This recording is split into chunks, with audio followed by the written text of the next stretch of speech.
मुख्तसर वक्फे के बाद आपका दोबारा खैर मकदम है। आइए बढ़ते हैं मजीद अहम खबरों की तरफ।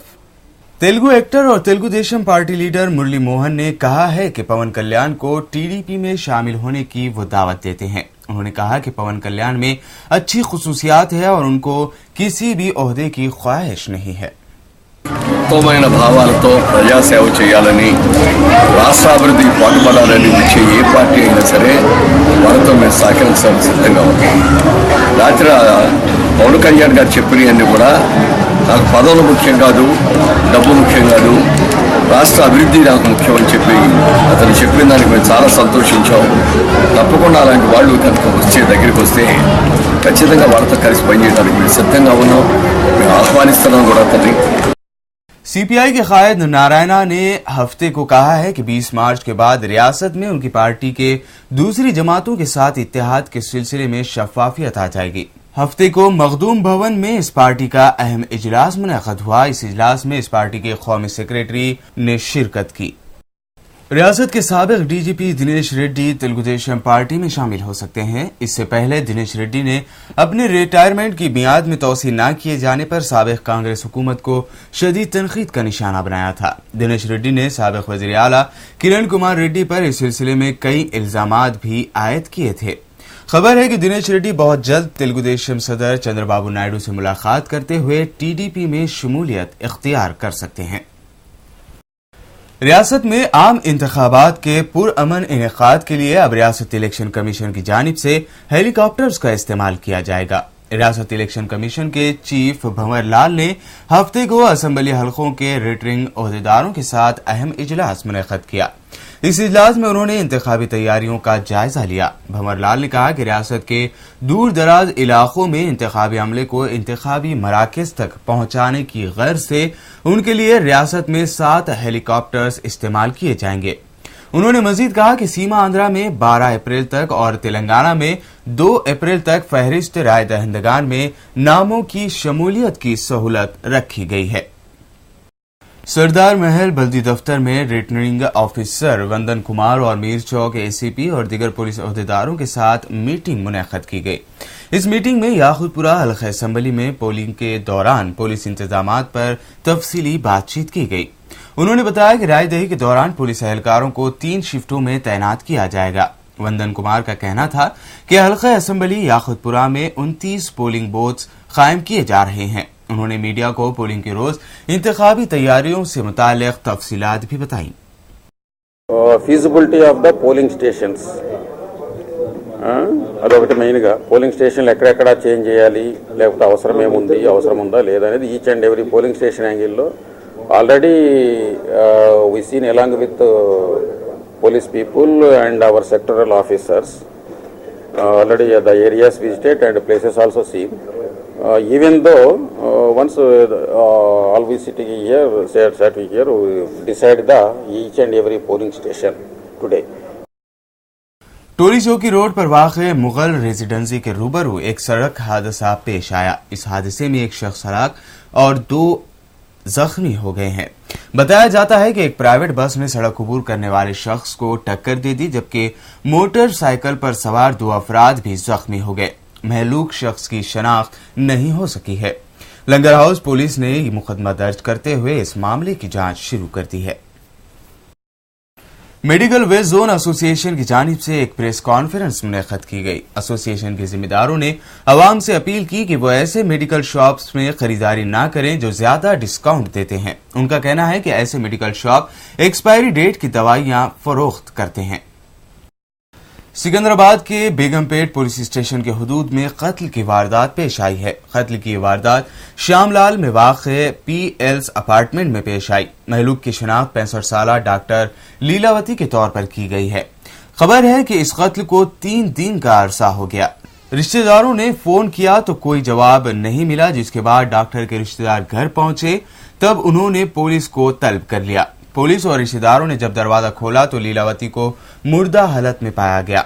बताया गया है कि किसी ने डॉक्टर का गला काट कर कत्ल कर दिया था। फिंगरप्रिंट्स, डॉग स्क्वाड और क्लूज टीम समेत पुलिस के आला ओहदेदारों ने घर का जायजा लिया। इस जानिब पुलिस की जांच जारी है। नॉर्थ जोन डीसीपी जयालक्ष्मी ने बताया कि नॉर्थ जोन में 475 पोलिंग बूथ कायम किए जाएंगे। डीसीपी ने बताया कि सिकंदराबाद में 4 हसास इलाके हैं, जबकि जुमला पोलिंग बूथ्स में से 250 को हसास करार दिया गया है, जिसमें चिलकलगुड़ा और तुगाराम गेट भी शामिल है। उनका कहना था कि 870 मुसल्ला सिक्योरिटी गार्ड्स इस जानिब तैनात रहेंगे, जबकि 175 रोडी शीटर्स को पाबंद किया गया है। పోలీస్ సంబంధించి వి హావ్ ఐడెంటిఫైడ్ అరౌండ్ 250 అంటే సెన్సిటివ్ పోలింగ్ స్టేషన్. సెన్సిటివ్ అంటే అక్కడ మిక్స్ పాపులేషన్ ఉండవచ్చు, హిందూస్ ముస్లిమ్స్ పాపులేషన్, రౌడీలు ఎక్కువ మంది ఉండవచ్చు, క్రిమినల్స్ ఎక్కువ మంది ఉండవచ్చు. ఆ ఒక దీంట్లో సెన్సిటివ్ అని మనం ఐడెంటిఫై చేసి అరౌండ్ 250 అండ్ అబౌవ్ అట్లా సెన్సిటివ్ ఐడెంటిఫై చేసాం. దెన్ దీంట్లో మనకి ఇంతవరకు టోటల్ ఆర్మ్ హోల్డర్స్ వచ్చి 817 ఆర్మ్స్ హోల్డర్స్ ఉన్నారు మన నోజోన్ పరిధిలో. ఈ రోజు వరకు we have made arms depositories 291. Number of persons bound over అంటే రౌడీస్, సస్పెక్ట్స్, తప్పులు చేసేవాళ్ళు, ట్రబుల్ మాంగర్స్ ఇట్లాంటి వాళ్ళు 173 మెంబర్స్ ని బైండ్ ఓవర్ చేశాం ఇంతవరకు. फलाही कामों में सरगर्म एमए सिद्दीकी टीडीपी के टिकट के हुसूल के लिए कोशा है। इस सिलसिले में एमए सिद्दीकी ने एक प्रेस कॉन्फ्रेंस भी मुनक्कद की। उनका कहना था कि वो हल्का असेंबली में पार्टी को मजीद मुस्तहकम करेंगे। पार्टी के जानिब से अच्छे साफ सुथरे किरदार के जो मालिक हैं और जो अवामी खिदमत गुजार हैं, वैसे लोगों को जो है टिकट देने के ताल्लुक से गौर किया जा रहा है, जिसके अंदर मैं भी एक तेलुगु देशम पार्टी से उम्मीद रखता हूं कि मुझे भी इस बार जो है इस इंतखाबात में टिकट दिया जाएगा, तो मैं यकीनन तौर से अपने खिदमात की बुनियाद के ऊपर हल्का नामपल्ली के अंदर जो है मैं कामयाब होकर बताऊंगा। जेडी मेटला की शाहपुर नगर में पुलिस ने 2 मुख्तलिफ मुकामात पर गाड़ियों की चेकिंग के दौरान 19 लाख रुपए जब्त किए हैं। पुलिस ने जब्त शुदा रकम को महकमा इनकम टैक्स के हवाले कर दिया। वाज़ेह है कि इंतखाबी ज़ाब्ते अखलाक की निफाज की वजह से इलेक्शन कमीशन काले धन के इस्तेमाल पर रोक लगाने के लिए पुलिस चौकस है। సాయంత్రం వెహికల్ చెకింగ్ చేస్తుంటే కార్ నాపడం జరిగింది. అందులో ఒక 7 lakhs రూపీస్ క్యారీ చేస్తుంటే పట్టుకొని ఐటీ డిపార్ట్మెంట్కి హ్యాండ్ ఓవర్ చేశారు. రెవెన్యూ వాళ్ళకి ప్లాన్ చేశారు. ఎంత ఏ చౌరస్తా దగ్గర సార్? కుద్దులాపూర్ చౌరస్తా. టోటల్ ఎంత ఉంది సార్ క్యాష్? 7 lakhs. नाज़रीन, आइए देखते हैं अहम बैनुल अक़वामी खबरें जो पहुंचाएंगे मोहसिन। शुक्रिया फरहाद। नाज़रीन अस्सलाम वालेकुम, मैं हूं मोहम्मद अब्दुल मोहसिन। अब तक आप फराज से सुन रहे थे मुकामी खबरें। आइए अब रुख करते हैं कुछ कौमी और बैनुल अक़वामी खबरों का, लेकिन शुरुआत करेंगे कौमी खबरों से। जम्मू कश्मीर में महकमा मौसमियात की तरफ से अगले 5 दिन बर्फबारी और तूफान की इंतबा के बाद जम्मू कश्मीर में इंतजामिया हाई अलर्ट पर है। 15 मार्च से लेकर 19 मार्च के दरमियान मौसम खराब हो सकता है। हालात से निपटने के लिए इंतजामिया ने कंट्रोल रूम बनाए हैं। लोगों को घर से ना निकलने की हिदायत दी गई है।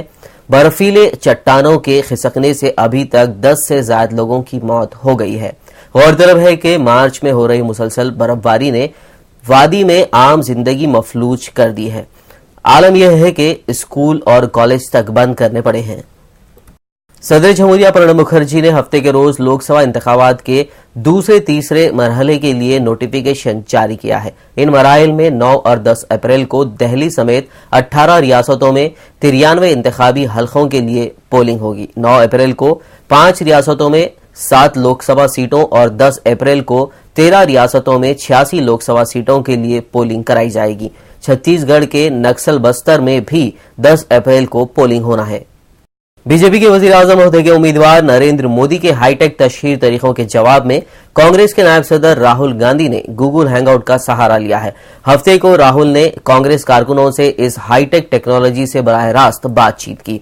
राहुल का गूगल हैंगआउट पर राब्ता सुबह 11 बजे से शुरू हुआ, जिसमें कांग्रेस के छोटे से लेकर सूबाई सतह तक के कारकुनान सवाल जवाब में शामिल थे। इस प्रोग्राम की जिम्मेदारी कांग्रेस के जिले और रियासती सुदूर को दी गई थी। राहुल गांधी ने इस दौरान कहा, हमें अपनी तशहीर को तेज करने की जरूरत है, खासतौर पर नौजवान कारकुनों को आगे बढ़कर काम करना चाहिए। गूगल हैंगआउट के जरिए मुल्क भर के कारकुनों से बात करते हुए कांग्रेस नायब सदर राहुल गांधी ने आइंदा इंतखाबात में जीत का दावा भी किया। नाज़रीन, कशिश खबरनामे में फिलहाल वक्त हुआ एक छोटे से ब्रेक का। ब्रेक के बाद भी खबरों का सिलसिला इसी तरह जारी रहेगा। मिलते हैं इस छोटे से ब्रेक के बाद।